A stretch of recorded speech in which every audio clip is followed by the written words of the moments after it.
راوی فرماتے ہیں قال فجاءت الغامدیہ، جیسے ان کا معاملہ ہوا ایک اور عورت آئی، غامدی قبیلے کی غامدیہ عورت آئی، فقالت یا رسول اللہ انی قد زنیت فطہرنی، کہا کہ اللہ کے رسول مجھ سے بھی زنا ہوا ہے، مجھے پاک کیجیے، مجھے پاک کیجیے۔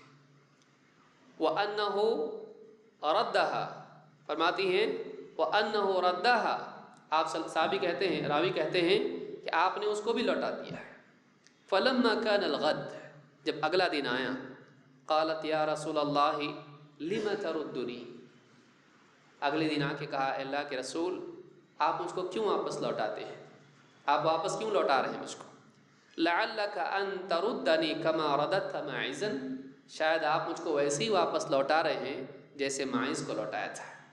یہ جان رہی کہ ایسا کیس ہوا ہے، آپ اس کو جیسے بار بار لوٹائیں، شاید آپ ویسے ہی مجھ کو لوٹا رہے ہیں، کیوں لوٹا رہے ہیں مجھ کو؟ فواللہ انی لحبلی، اے اللہ کے رسول اللہ کی قسم میرے پیٹ میں بچہ ہے، یعنی میرے سے زنا ہوا ہے، میرے پیٹ میں بچہ ہے، اس کی دلیل ہے۔ فواللہ انی لحبلی قال اما لا فاذهبی حتی تلدی، اگر تم نہیں مانتی ہو اس بات کو، اگر تم چاہتی ہو کہ تم کو پاک ہی کیا جائے اور سزا ہی دی جائے تو ابھی نہیں، جاؤ یہاں تک کہ تم کو بچہ ہو جائے، اولاد ہونے کے بعد، بچہ پیدا ہونے کے بعد آنا، کیونکہ تمہارے ساتھ بچے کو سزا نہیں دے سکتے ہیں، پیٹ میں بچہ ہے، جاؤ جب بچہ پیدا ہو جائے تب آنا۔ فلما ولدت، کتنے وقت لگتا ہے بچہ پیدا ہونے کے لیے؟ 9 مہینے۔ فلما ولدت اتته بالصبی فی خرقۃ، جب بچہ ہو گیا تو بچے کو اس نے کپڑے میں لپیٹا اور گود میں لے کر اس بچے کو نبی صلی اللہ علیہ وسلم کی خدمت میں حاضر ہوئی۔ قالت هذا قد ولدته، کہا اللہ کے رسول دیکھیے بچہ پیدا ہو گیا، ابھی آپ بولے تھے نا بچہ ہونے کے بعد آنا، بچہ ہو گیا۔ قال اذهبی، آپ نے کہا جاؤ واپس جاؤ، فارضعیہ حتی تفطمیہ، کہ جاؤ اس کو دودھ پلاؤ، جب اس کا دودھ چھوٹ جائے تب آنا۔ کتنا وقت لگتا ہے دودھ چھوٹنے میں؟ 2 سال۔ کہا کہ جاؤ جب اس کا دودھ چھوٹ جائے اس کے بعد آنا۔ فلما فطمته، جب بچے کا دودھ چھوٹ گیا، اتته بالصبی وفی یدہ کسرۃ خبز، پھر بچے کو گود میں لے کر آئی 2 سال کے بعد، اور اس بچے کے ہاتھ میں روٹی کا ٹکڑا دے کے لائی، دلیل کے طور پر کہ اب یہ کھاتا ہے، دودھ پہ نہیں ہے اب یہ کھاتا ہے۔ فی یدہ کسرۃ خبز، اس کے ہاتھ میں روٹی کا ایک ٹکڑا دے کر لے کے آئی۔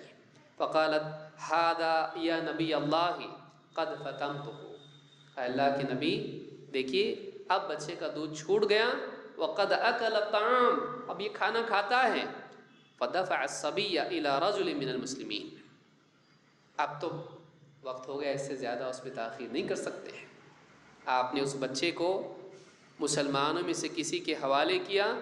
ثم امر بها فحفر لها الى صدرها، آپ نے حکم دیا ایک گڑھا کھودا گیا، اور وامر الناس فرجموها، اس کے سینے تک گڑھا کھودا گیا، اس کو گڑھے میں کھڑا کیا گیا، اور پھر مسلمانوں کو حکم دیا کہ اس کو رجم کریں۔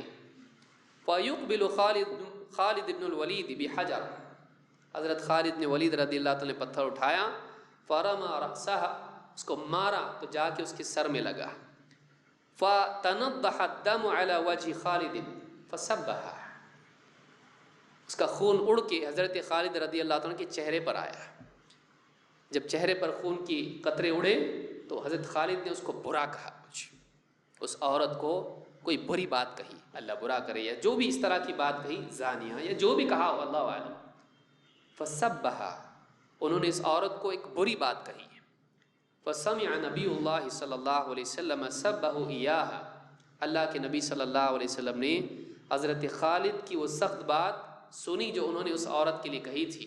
کہا مہلا یا خالد، کہا اے خالد نہیں نہیں، مہلا، فوالذی نفسی بیدی، اس ذات کی قسم جس کے ہاتھ میں میری جان ہے، لقد تابت توبۃ لو تابها صاحب مکس لغفر له، اس ذات کی قسم ہے جس کے ہاتھ میں میری جان ہے، لوگوں سے ظلمن ٹیکس وصول کرنے والا بھی اگر ایسی توبہ کرے تو اللہ تعالیٰ اس کی مغفرت کرے گا۔ ایک دوسری روایت میں آپ نے فرمایا لقد تابت توبۃ لو قسمت بین 70 من اہل المدینہ لوسعتهم، اس عورت نے ایسی توبہ کی ہے کہ اگر مدینہ کے 70 لوگ ان پر یہ تقسیم کر دی جائے اس کی توبہ، 70 لوگوں کی مغفرت ہو جائے گی۔ مدینہ کے نیک لوگ ان پر اگر اس کی توبہ تقسیم کر دی جائے 70 لوگوں پر، ان سب کی مغفرت ہو جائے گی۔ ایسی توبہ اس کی ہے، اس کو برا مت بولو، اس کو برا مت بولو۔ کیوں؟